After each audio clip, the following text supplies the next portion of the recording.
Nah, Assalamualaikum. Selamat pagi anak-anak. Hari ini kita akan belajar tentang dampak kolonialisme dan imperialisme bagi Indonesia. Oke, untuk dampaknya kita bagi ke dalam 4 ya.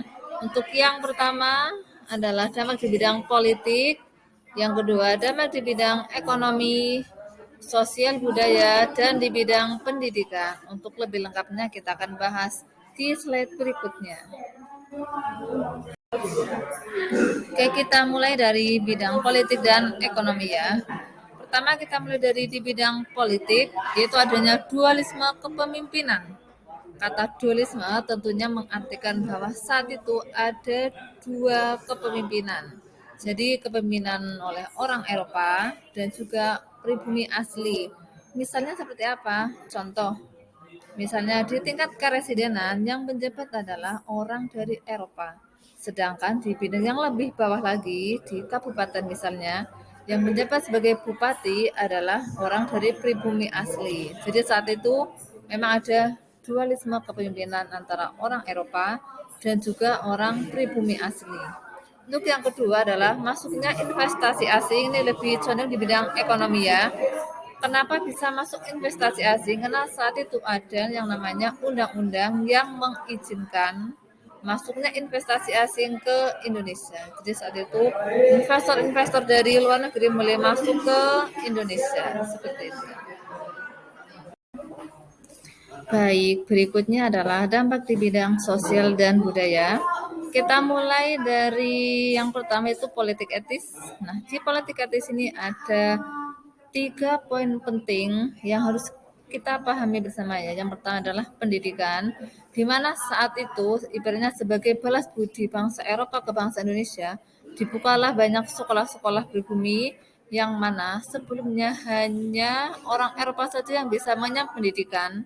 Tapi setelah adanya politik etis ini, orang pribumi pun mulai bisa untuk menikmati yang namanya pendidikan.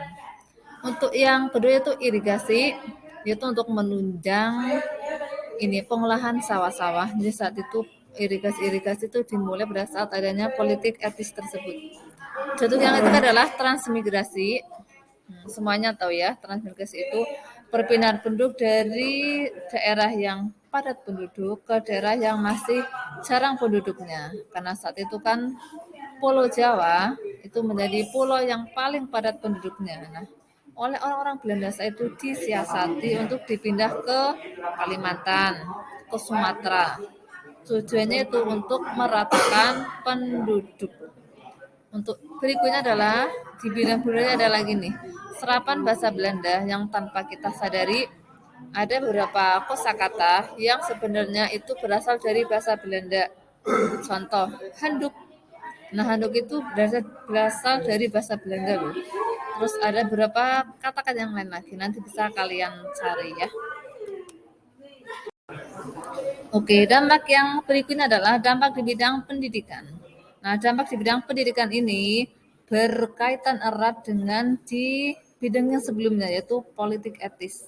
Karena kan salah satu politik etis isinya adalah tentang pendidikan, yang mana dengan adanya pendidikan bagi pribumi tadi akan menghasilkan munculnya golongan terpelajar yang nantinya mereka inilah yang menjadi apa ya, pelopor pergerakan kemerdekaan di Indonesia.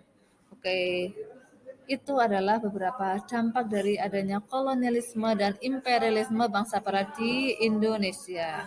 Oke, semoga bermanfaat dan sampai jumpa di materi berikutnya.